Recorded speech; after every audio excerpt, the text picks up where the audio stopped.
Nah. Maybe? Yeah, probably not.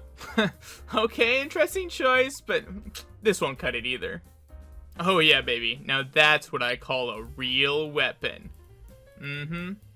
This'll be perfect. Hello everyone, my name is Borax, and I've been on a mission to play and rate every single champion in the support role. Today we'll be looking at Jax, and the reasons he could work include a passive which grants him attack speed in extended fights, a gap closer and escape on his Q, an auto attack reset for short trades, AoE CC, auto attack immunity, and AoE damage reduction on his E, and then his ultimate which grants him bonus resistances on activation and a bit more damage every third auto attack. Truthfully, his most impactful abilities are his Q and E, and the rest of his kit suffers from the lack of gold that you have, but does he have enough to make him viable? Well, let's find out together, as I rate Jax, the Grandmaster at Arms, on his ability to be played in the support role. Let's do this. As Jax, you don't want to invade unless you have another champion who can set up your CC, as your E only provides you with a short-range AoE CC. It is, however, very strong at preventing invades, as if the enemy is walking up together, you could in theory stun them all, and for that reason I will give Jax a C for being able to prevent invades, but he isn't great at initiating them. Now let's talk about laning, where I like to judge a champion based on 3 categories: poking, peeling, and all-inning. Jax has 0 ranged abilities, so he is pretty terrible at poking, but there are some ways you can actually pull off trades. If you hit level 2 before your opponent, you can jump in with Q and continue to harass with autos while having your E up as the enemy can't return damage, and then you can walk away as they are stunned. You can also go for this combo when the enemy's support misses their key ability. In theory you should win the trade, right? But, as you can clearly see, turns out Aftershock Jax does so little damage and deserves a D- for his ability to poke. I even tried to play him AP in one game with Electrocute to enhance my ability to poke, and while I was able to secure the most janky looking double kill, I think Aftershock is a much better rune in the long run, as Electrocute's damage isn't worth it sadly. When it comes to peeling, Jax Support is actually fairly decent, especially against melee characters who are trying to gank. Just stand next to your ADC with your E spinning, stun the target, and run away. You can also choose to jump on top of the enemy ADC and stun them, letting your ADC run away, and hope that your Aftershock also lets you get away. Honestly, in lane, Jax kinda deserves an A rating. As long as your Counter-Strike is up, it's pretty difficult for an enemy to pull off a play, as the AoE stun is pretty potent in the early game.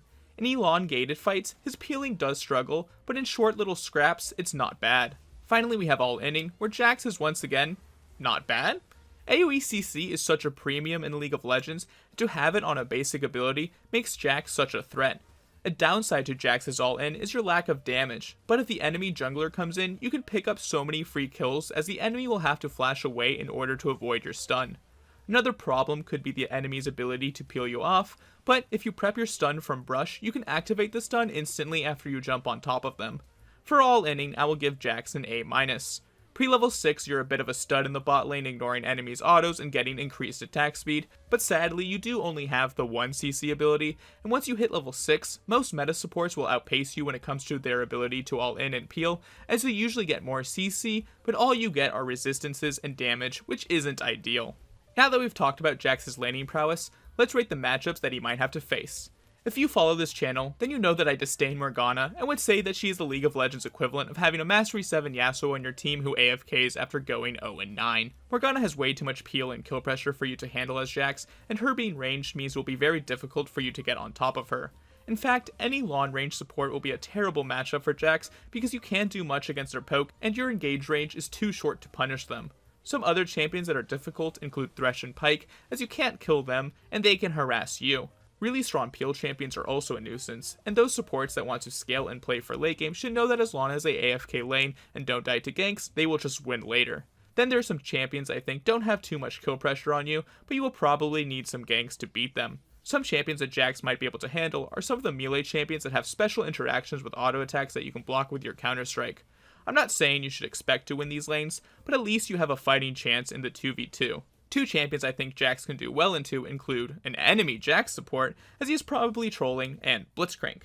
If he pulls you in, not only can you ignore his knockup if you Counter-Strike, but you can also then jump on the enemy ADC and get a free stun off, and Blitzcrank without hook or a knockup isn't a champion, and his Q cooldown is way longer than your E. Finally, we have a bunch of champions in the who plays these guys even tier, as I haven't seen them in so long. Now let's talk about ADCs that you want to pair Jax with, And honestly, you just want super strong laners that can help cover your flaws. I'm thinking a Jhin or Caitlyn will probably be your best bet, as they can follow up on your CC, and they do a fair amount of damage in the early game, meaning you might be able to build up a lead.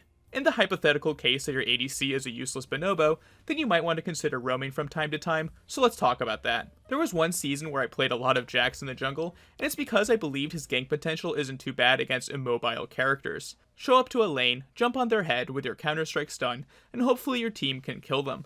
The biggest downside is that you do pitiful amounts of damage, but if you can stun multiple enemies in an early skirmish, then your team should be able to carry. For roaming, I would give Jax an A- rating. It's not that great in a 2v1 situation as other champions, but the more enemies that are present, the more effective Jax's roams will be, as your AoE CC gets way more valuable in those cases. Now let's give Jax a rating for his ability to support in the early game, which will slot at a B-. It's kinda decent, and I ended up winning a fair amount of my early games, but if people play properly, they should be able to punish the pick. Thankfully, people are usually terrible, and Jax having an AoE CC ability that lets him dodge AAs is enough for him to have a fighting chance in the early game for sure, but how does he fare in the... Let me at him. In the late game, responsibilities of a support I like to rate include their ability to get picks and to teamfight. Jax is a champion with hard CC, which yes is great in the support role, but sadly it's only one ability, and enemies could avoid it with dashes if you used your Q earlier, which you will have to do in many cases, as his E has very minimal range in general.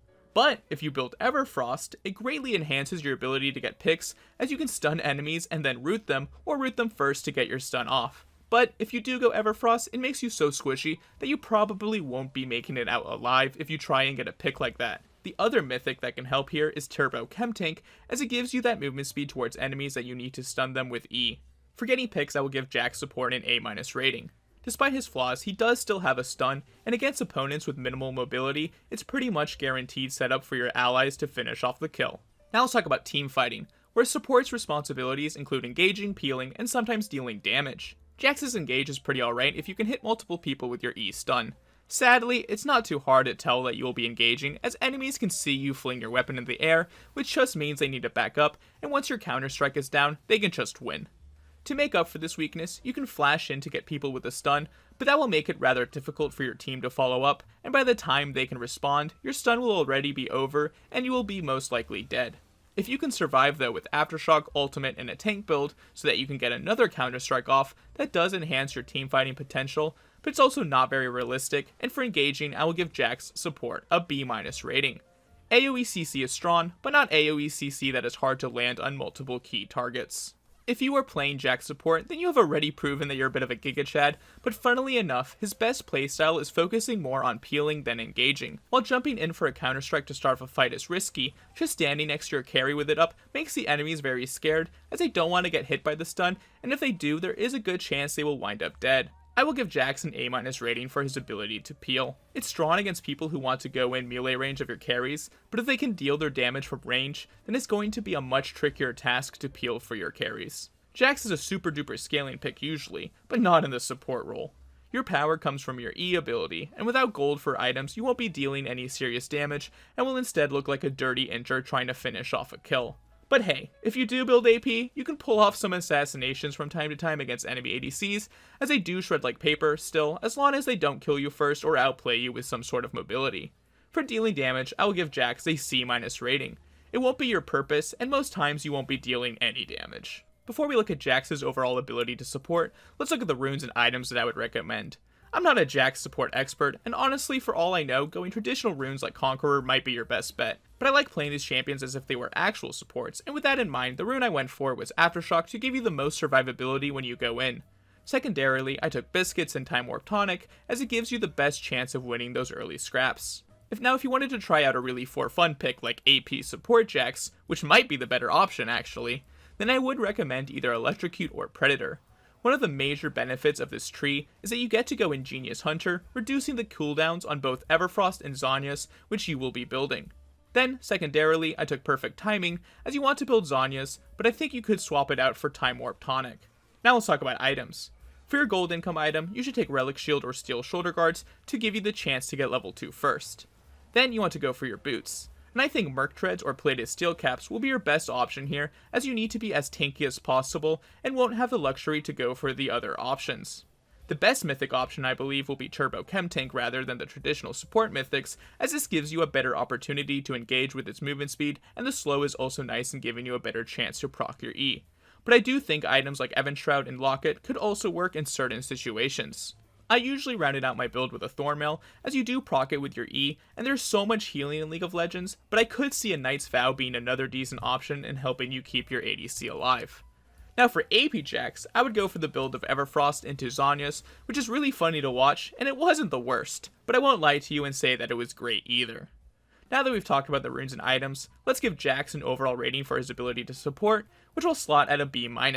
It's okay because he has AoE CC and some natural tankiness thanks to his E and ultimate, but I've just come to the realization that it's like an inferior Alistar support, which is maybe why I kinda like it. You might have a better laning phase than Alistar pre-level 3, but that's really not saying much, and you don't have the same playmaking capabilities, healing, or crazy strong ultimate which lets Alistar shine.